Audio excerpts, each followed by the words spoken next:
Australia's refusal to ratify the United Nations Migrant Workers Convention means that new migrants and their families are at an extreme disadvantage in terms of housing, employment and education. The biggest issue is you can get migration on the basis of your qualification, but when you come here, it is really a struggle to find an employment, which is already struggling with a shortage of workforce. So we get to know that a lot of engineers are required in Australia. There are people who are coming on that basis. But when they come here, they are denied jobs on the basis of they are either too qualified or they are underqualified. But then why did they get that immigration in the first place? It's hard because there's nobody to guide you. And as I studied in Pakistan, and the way they teach is pretty different from the way they teach in Australia. So I'm finding it hard to cope here.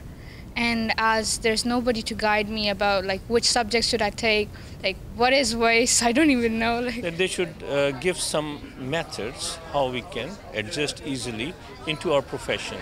They should build up a bridge.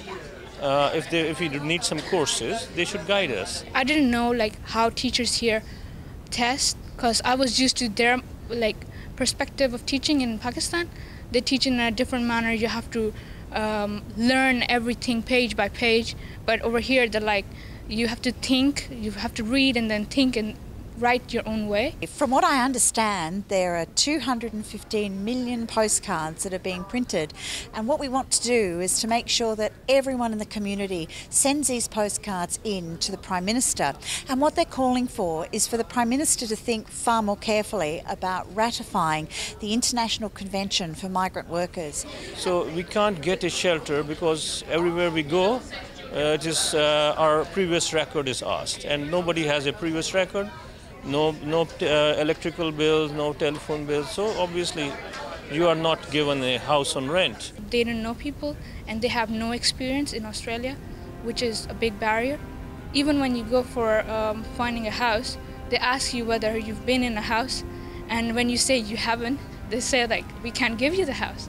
So if it's just for houses, then it's a bigger issue for jobs. Like they're like, you have to give 2 references in your CV, but you don't know people, so how are you going to give your references? I can work in 1,000 ways, but here, wherever I apply, I get 2 answers. Number 1, either it's too low for me to go, and number 2, they say that you are overqualified.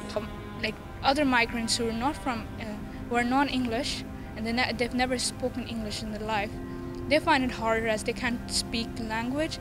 They don't know much about the thinking of people who speak English, so they find it hard to connect with them. I think we need to look carefully at making sure that we have the right support mechanisms in place. When people come into our country, they may find themselves a bit dislocated and disoriented, and they bring, not all, but some bring some real problems around the traumas that they've suffered before they get here.